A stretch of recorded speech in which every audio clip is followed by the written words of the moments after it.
My name is Armorlight, and thank you for stopping by again here at the Guardian Talk Radio.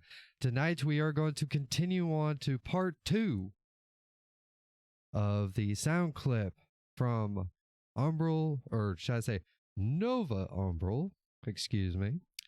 And we're going to finish out the rest of what he has to say.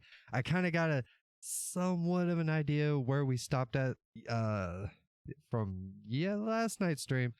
So, but if you are seeing this and you would like to be a part of the streams, be sure to hit me up when I'm live.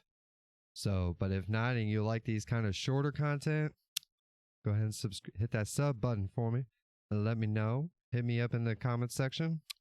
You know what to do. All right, let's go. False marketing at this point because free players do not have any content to play through.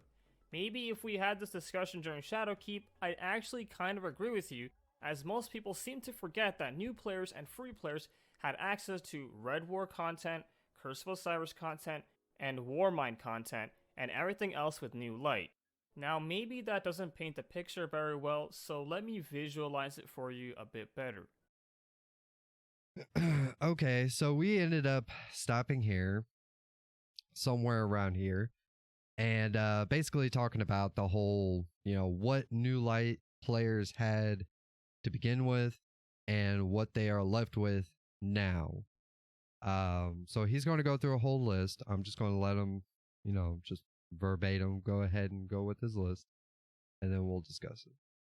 Pre-Beyond Light, Destiny 2 free-to-play had Arms Dealer, Lake of Shadows, Southern Song, Exodus Crash, Inverted Spire, Pyramidion, Tree of Probabilities, Garden World, Strange Terrain, Will of the Thousands, and Inside Terminus. As for the exotic quests, they had the Mida Multitool, Sturm, Rat King, Sleeper, Worldline Zero, Polaris Lance, Whisper of the Worm, and Outbreak Perfected, and they can get the catalyst for these guns as well, Legend of Acrius. They also had full access to Io, Mars, Titan, Nessus, and Mercury. They also had access to Escalation Protocol and its rewards. And they had access to the Leviathan, Eater of Worlds, and Spire of Stars. They also had access to the Prestige difficulties as well. Now compare all of that to now, which free players have access to Arms Dealer, Lake of Shadows, Devil's Lair, Disgraced, Fallen Saber, Inverted Spire, Exodus Crash, Inside Terminus, Proving Grounds playlist, I think? I'd hope so, Gambit, and PvP, Vault of Glass, and the Prophecy Dungeon. However, even though they have access to one dungeon and one raid, it's extremely difficult to get to the required power level because free players don't have many activities, which helps them grind to soft cap.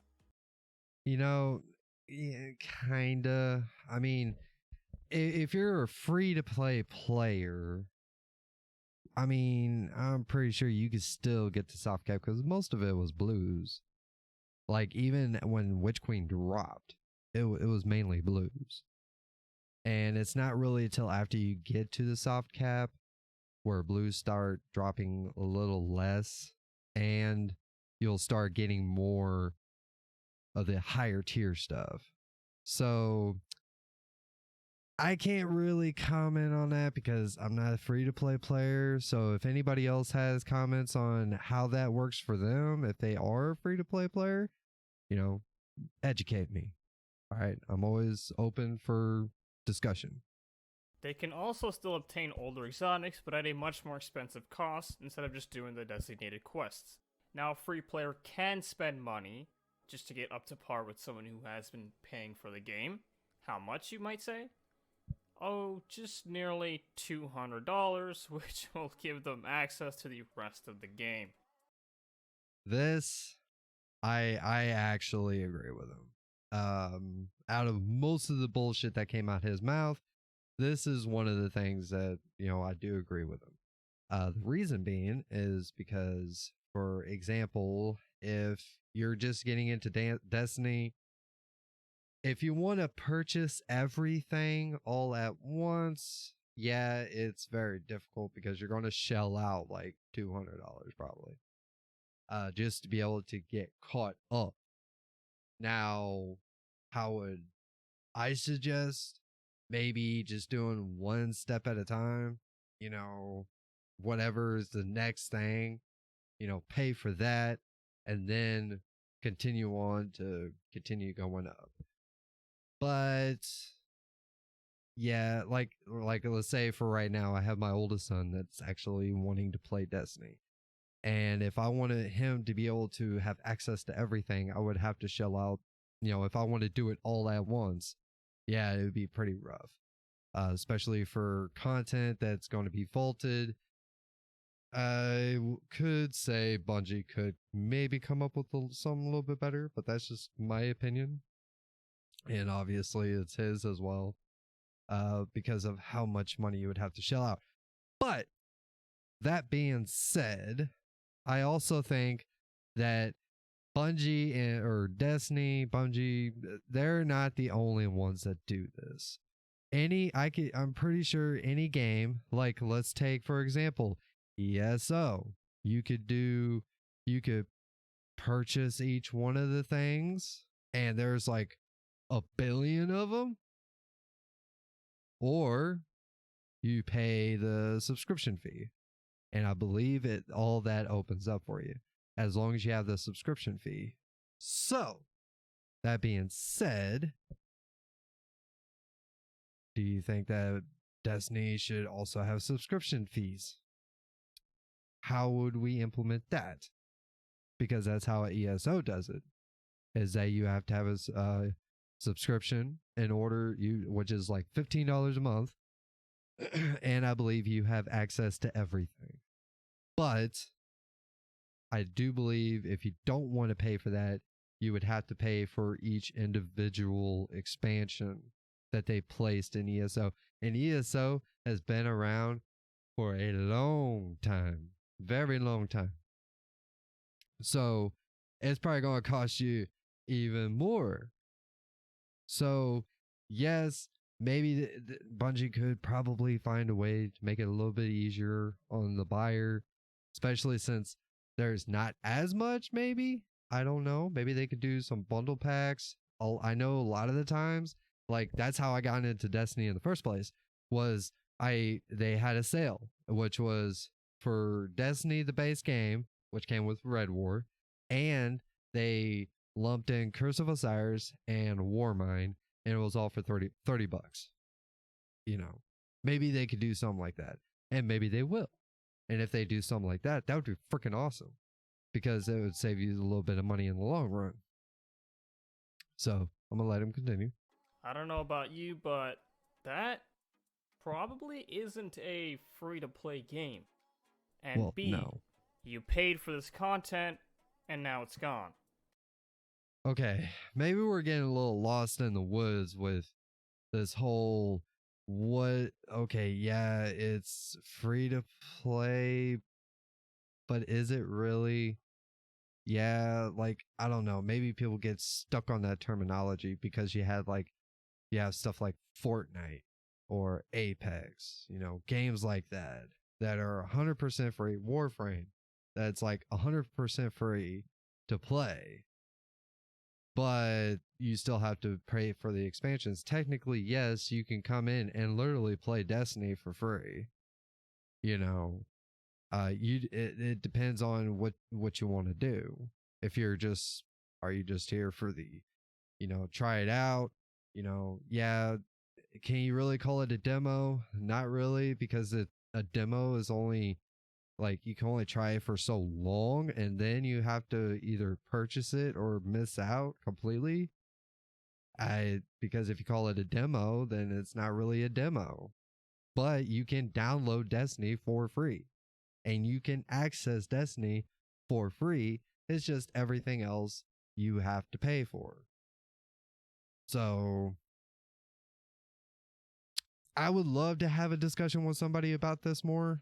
What their thoughts are, if they have something better, maybe a better idea, but we'll listen to his point of view first. The content is priced at AAA, yet they have the audacity to remove it straight up. Now, a lot of people will say things like, oh, it's old content, you should have played it when you had the chance. Which to that I say, how dumb are you? Well, amazing comeback. It's just like, well, I have nothing to really to say, so I'm just going to say you're dumb. Okay, well, hit us with some facts then. Educate us. You realize that not everyone plays this game 24/7, and some people might have not ever played Destiny up until now. Yeah, I mean that's pretty. I mean, I don't even play Destiny 24/7. I got a full-time job, and a family. Well, what the fuck do you mean? I don't play this 24/7, but I still enjoy playing the expansions, and I just have a love for a game. It's the one game that has actually kept my attention this entire time. But really, like with this argument, it's like you're dumb and basic knowledge that everybody already knows. It's like, well, duh, no, yeah, of course, not everybody plays it 24/7. But what's your point? You're just talking out your ass, really, at this point. So, fuck them, I guess. What about the people who did enjoy the old content? I sure as hell loved Forge and Menagerie. Fuck them, right? Now I get it. At some point, you might not need to keep old content around, as it becomes a hassle to continue maintenance. But on the other hand, this is content that people paid for, and you can still take the effort to update it.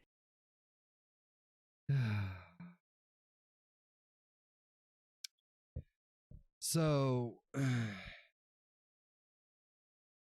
let's see if we can understand this just a little bit better. Maybe boil it down to terms maybe more people could probably understand.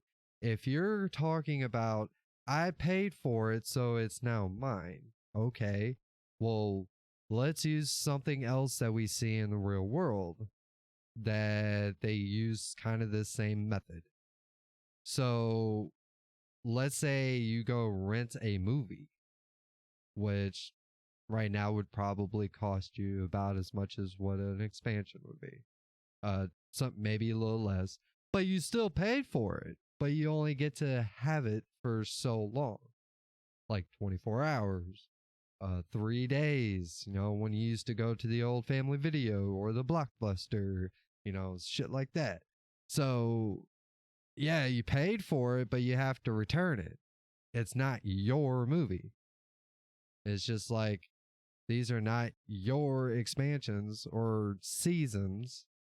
Yeah, you paid to access them, but you're trying to act like you're paying for something and you walk out empty-handed once it's gone. It's supposed to be forgettable. It's supposed to, well, kind of forgettable. It just like it comes and goes. I don't hear you I mean, well, I guess you can't really complain about like other stuff like the the little events that they like to do around the holidays, because those are completely free. But even then, I mean, you're only paying $10 basically to rent, and then whatever it is, cosmetics, all cosmetics, armor pieces, ornaments, emotes, anything that they bring to the table for each of the seasons, and weapons that you can collect, you still get to keep those. Now, I would 100% agree with you if they took all that away. Like, you may not be able to access those weapons anymore once it's gone, but like the last few seasons, once they're gone, you can't get those weapons anymore. Those weapons were only for that season. But I would agree with you if they took all that away from us. Yeah, that would be pretty fucked up. It's like, wow, I mean, I paid to at least keep something. But really, what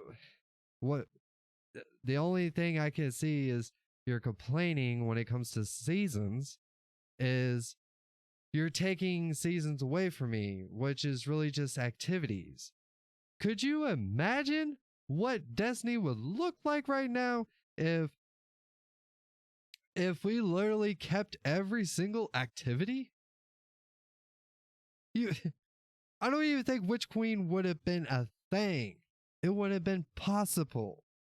You know, this is another thing that people don't really want to try to really think about is the fact that yes, they have to vault things in order to make room.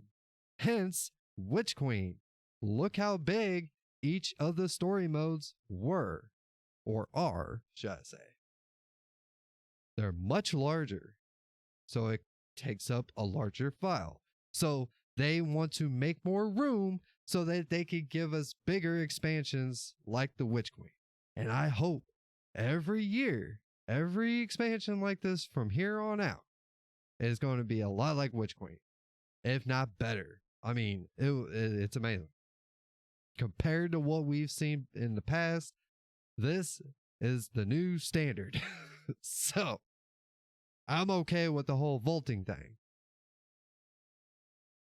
If this is going to be the norm. But when it comes to your yeah, basically you're just arguing about activities that I guarantee you, maybe you loved the Forge, maybe you loved Menagerie. Would you really be grinding those activities out if they were still around on top of the countless other activities that came and gone in each of the seasons? You're not coming out of each season empty handed. That's for damn sure. You're coming out with weapons. Now, yes, you can make this argument, okay? Because of sunsetting. Basically, they took those weapons from you. Sure. And now we're kind of seeing somewhat of a sunsetting because since we got weapon crafting, maybe each season they're going to start turning that dial up just a little bit more at a time. So basically, the main focus is going to be weapon crafting, is going to be the main focus.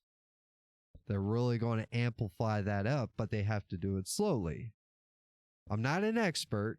I'm just talking out my ass at this point because I'm just trying to observe what it is that's going on and try to put my interpretation on it. I could be 100% wrong, but it sounds right. It sounds good. And maybe add new mechanics or gameplay additions to these older pieces of content, or replace the content with something better. And when I mean replace, I mean replace, not Replace? What do you mean by replace? Replace with what? The next season? Because that's what they're doing. They take away something and they give you something. They take away, like the whatever activity that they had in Season of the Lost, the Ascendant something, whatever. I can't even remember. I didn't even play it all that much. But they took that away and now we have PsyOps missions. I mean, and even then, like the way, if I remember correctly, you're gonna like since the Witch Queen, we're probably going to keep PsyOps missions, whatever comes in the next season, whatever the season of the Redacted for the next 3 seasons. Most likely, all 3 of those seasons are going to be available to us at the same time by the end of the last season during the Witch Queen. Once we get leading up to Lightfall. I believe it's the next one because it's Lightfall and then Final Shape. So that being said, you're going to have all those activities to play. And yes, you could, they're going to take it all away and then we're only going to get 1. Like they're going to take away 4 and then give us 1. Yeah, but are you really going to be doing a whole lot of PsyOps missions, like grinding it out by the time you get to the last season when there's new activity to do? And then the other 2 after PsyOps or this season of the Risen, there's going to be 2 others? I mean, come on. Let's be real. removing 5 raids and only adding 2 new ones.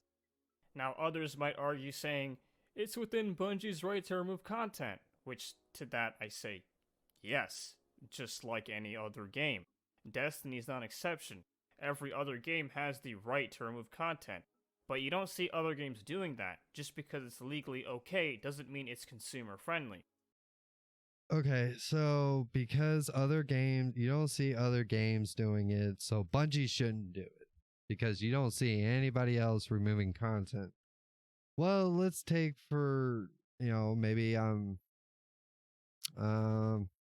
let's say Call of Duty. They got the season battle passes now. If I remember correctly, and once that came and gone, that was gone.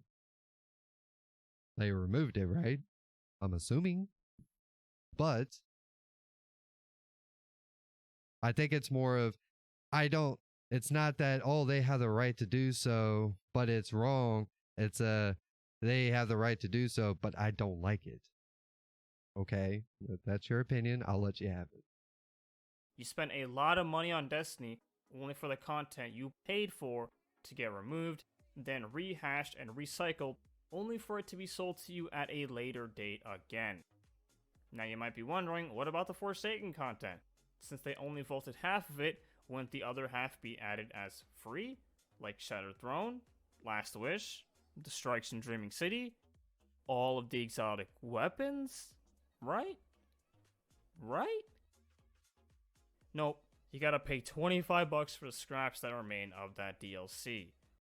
Yeah, so Forsaken is no longer with us, and unfortunately, yes, you're going to have to purchase those in order to, or the legacy items.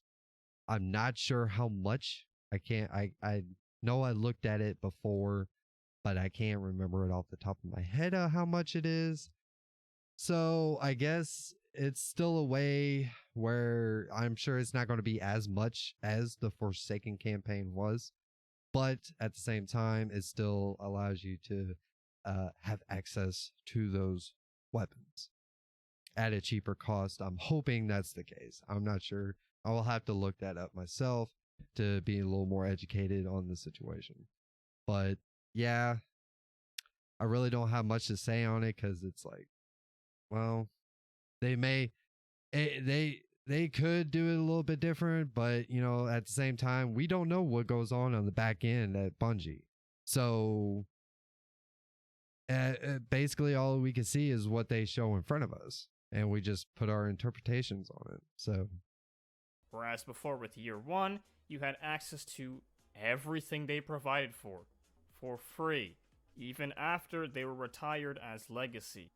My point being that this game without any DLC feels like a demo after Beyond Light, and it should be labeled as such. Not a free-to-play game, but a demo. I don't think that it should be really called a demo, because the reason being is a demo is basically a limited trial, basically.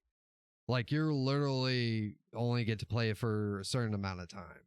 Now, is it better for Bungie to say it's free to play, so it's like it's free to access, free to try, but a demo, I don't think that would be a good terminology to use, because people would take that as, oh, I would love to try Destiny, but it's called a demo, so I'm only going to be able to play it for a limited time, and then I no longer have access to the game. So I don't think it should be called a demo, but we're just splitting hairs at this point. And is Bungie really this small indie team that is struggling to make ends meet? No, they have 700 employees and got a $1 billion cash injection from Sony. Even before this, Bungie has been very stable financially. They are a multi-billion-dollar company, and Eververse alone has loaded them. So I'm assuming you work at Bungie and you know all of their books and you know all these things. Just because they may receive so much money, how much does it cost to run a business like that when they have hundreds of employees that I'm sure they pay them handsomely? Hopefully that's the case, because they do an amazing job and they deserve it and then some. But I just love the talk of, I know that they have this and that, and like you're part of the situation. You're in the meetings every Monday morning. I okay, I guess we'll just take your word for it. I mean, look at the prices. $10 for emotes, increasing the bright dust cost of items, and lowering the amount you get? And the shit show that was transmog? Okay. Well, transmog is not that bad. I don't give a fuck what anybody says. Okay, it's literally like a thing in the back of my head. Like I forgot all about it, and I was like, maybe I do need to get some more material, or I need to do a couple of those bounties. I go get the damn ones where you can do public events, and I go on the moon, and I've been grinding out the moon for the past couple of weeks. So like, and I just happen to grab one of those every once in a while, and then I have more material, or the whatever material it is that you need to be able to transmog shit. Oh, because it's sold in the Eververse, you can purchase it, then it's a problem. If they literally took it out of the Eververse, nobody would give a fuck. That's I'm not saying that big DLCs should be free either. I'm more than okay with paying for content if it's not recycled and is good. But what isn't okay is forcing your player base to purchase the most expensive edition and then locking out content that should have been in the base. I was expecting to get Osteostriga after beating the campaign, but I just got a pop-up that told me to buy the deluxe edition because... yes? And then I'll get it? This is their plan. okay. Well, so it sounds like to me that your whole argument was based off of one gun because you wanted to ask the Strega, the SMG. Pretty dope, by the way. But you have to purchase the deluxe edition, I guess. But let's just say, yes, at the very beginning, you would have to, like, they really push the pre orders. Every game does. They really push you to pay, purchase the pre orders. And a lot of the times, the pre orders are literally like a little bit more expensive sometimes. And then after it drops, it's a little cheaper, which at this case, I'm going to show this one more time. Witch Queen for just the base game is still $40. It's not $100. Okay. It's not $100. Literally, and the 30th anniversary is only $25. You could purchase these separately, and each season is $10, and you can purchase them separately. I keep hearing this point. I don't know what the talking point is of why they say Bungie is going to punish you if you don't purchase the said pre-order, whatever the cost is. They're going to punish you. It's like, how the hell are they going to punish you? You can literally purchase everything after it drops. And according to just the Witch Queen, I could purchase Witch Queen 2 weeks after. And in 2 weeks, you can make the decision. In 2 weeks, you got plenty of freaking time to be able to make your goddamn decision. It's not that hard. Oh. And I'm still waiting on they're going to punish you. Oh, okay. Still waiting on that. All right, he's just about done. I know we're getting close to 30 minutes, so we want players to spend the full 100 each year to commit to playing all 4 seasons instead of cherry-picking seasons. Okay, I'm going to split hairs again at this point, but they are not forcing you to pay 100. I think the 100 was literally right here. I'm going to give it to you. You get Destiny 2, the Witch Queen Deluxe, plus the 30th anniversary bundle, which comes with Witch Queen, base game, all 4 seasons, and the 30th anniversary, all for $100. Not just the expansion. Stop telling everybody it's $100. You don't like Season 17? Well, tough luck. You need to buy it anyways because the dungeon and quests are not included in the season passes or... We don't know this unless if I am oblivious to the fact that Bungie has stated that dungeons are now going to be from here on out going to be sold separately. I may be oblivious to the situation. Maybe. But if you're not going to pay for the season, what? Okay, what? You don't get the dungeon. Or if it is sold separately, then you don't get the season. Well, you could probably get the dungeon. Maybe you like the dungeon and you just don't care for the season. If that's the case, well, why not? I mean, your argument would be a little more impressive if it was the other way around, to be honest.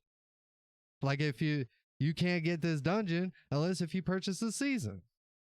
But if they have it separated, which I'm not sure of 100%, I need to look it up. Maybe I'll do that tonight, and then my next stream, I'll say something about it. Like I looked it up. But if who cares if you don't want the season? But hey, the dungeon looks pretty dope. Yeah, I'll spend $10 for that, or $5, or however much it's going to be, if that's the case. But I don't know this, so I can't really comment on it. I'm just kind of basing off of what I kind of know. So, but I will definitely look into it. For DLCs anymore, and instead, the content pieces are now bundled into the deluxe edition. And that is just bullshit. It's anti-consumer and it's egregious as fuck. Witch Queen should have came with the exotic quests. The newest dungeon came with the 30th anniversary, which you can purchase the 30th anniversary. I'm going to show it again for $25.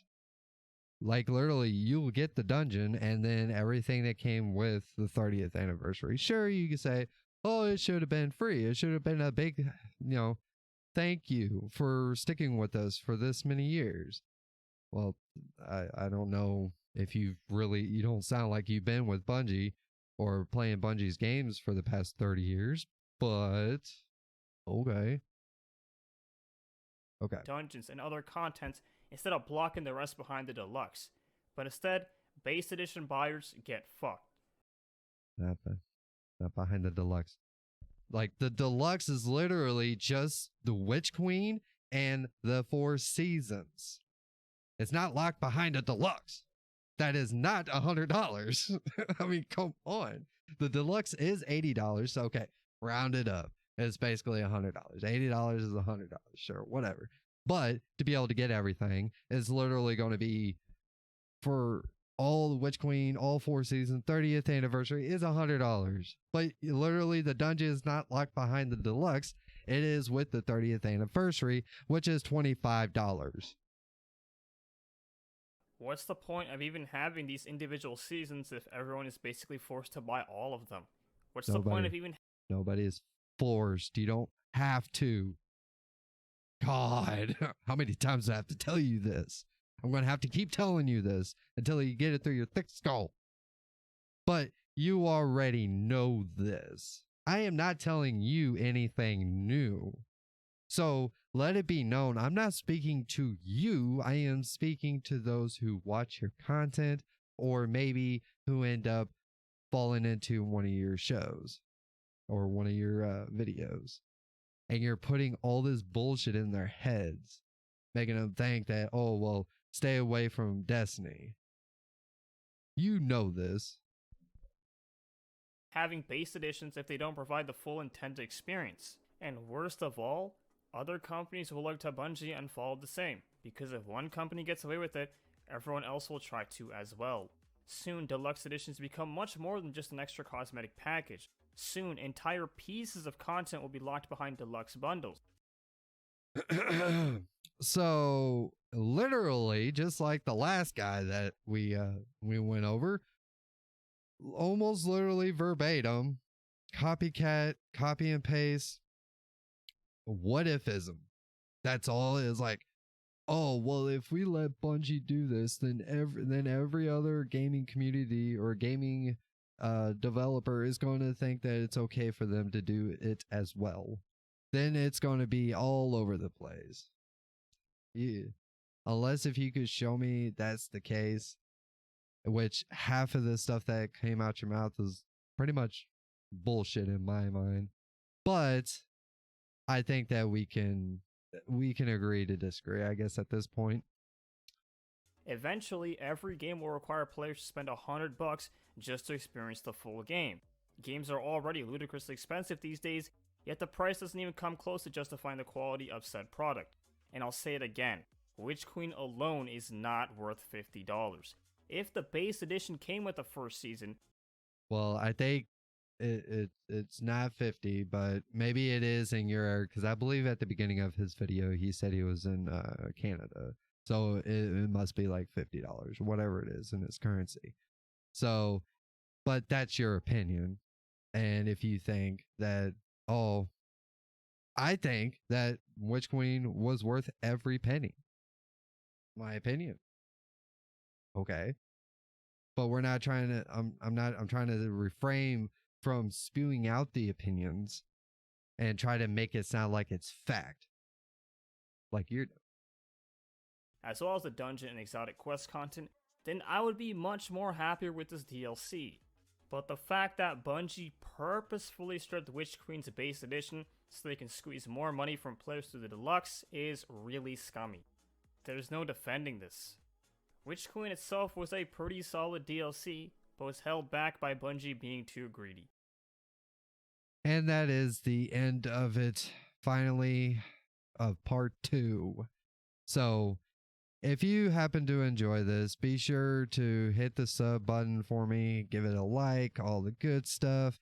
Now, if you happen to want to, come across one of these videos, and you want to be able to catch the live streams, be sure to hit the sub and the notification bell so that you get notified whenever I start going live. Usually I try to go live, about 9:30 Central Standard Time, PM, I should say. So I know it's a later stream, mainly for the streams, kind of like the talk show. It's for those who like to, if they're at work, working that graveyard shift. I get it. And you need something to kind of put in the background. Hopefully I'll be there for you. So until I see you, Guardians again, you stay classy.